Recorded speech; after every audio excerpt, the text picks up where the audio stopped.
back for another Talk About It Tuesday. Today's question covers both real estate and the economy. Is the real estate boom sustainable? Why are investors overpaying for properties? Okay, so let's look at this word boom. A boom is a sudden surge, and it seems usually to come out of nowhere, and the boom drives prices up. So let's look at what happened. When we're talking about the real estate boom, this most recent real estate boom, when did it occur? It happened right in the midst of a pandemic. And the pandemic was one of the driving forces that caused it. People were home. They were concerned about being confined in these large cities on top of each other. They were afraid of, what could happen.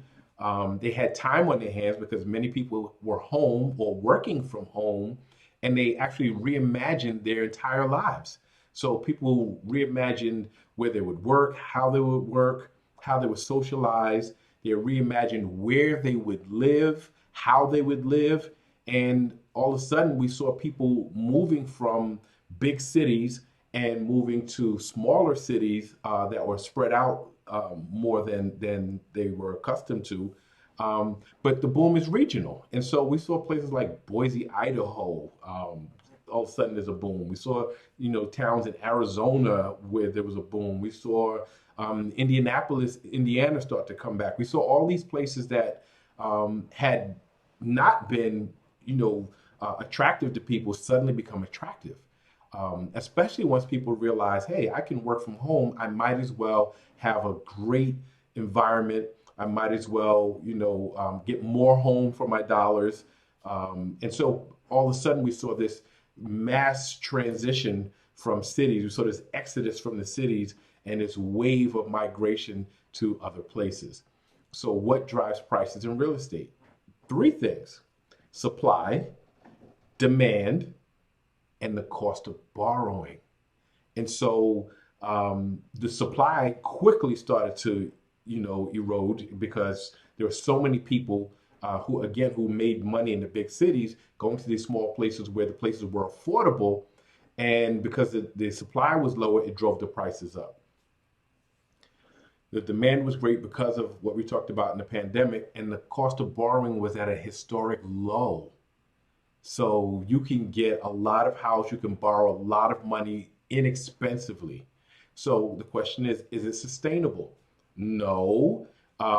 Now, one thing we're seeing, the cost of borrowing is skyrocketing and it's not slowing down. So interest rates have gone up significantly, which means you qualify for less money that you can borrow for a home, which means it's going to drive the prices down itself, which means you have a smaller pool of people, even currently, who are able to afford the same amount of house.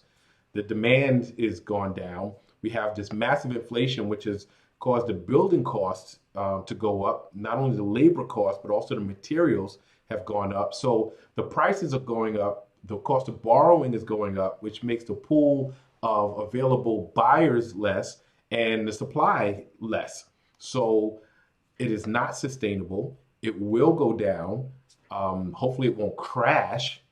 And the reason, investors were paying more than they should is also because there's a housing shortage for renters, because all the people who couldn't afford to buy because the prices were going up had to rent.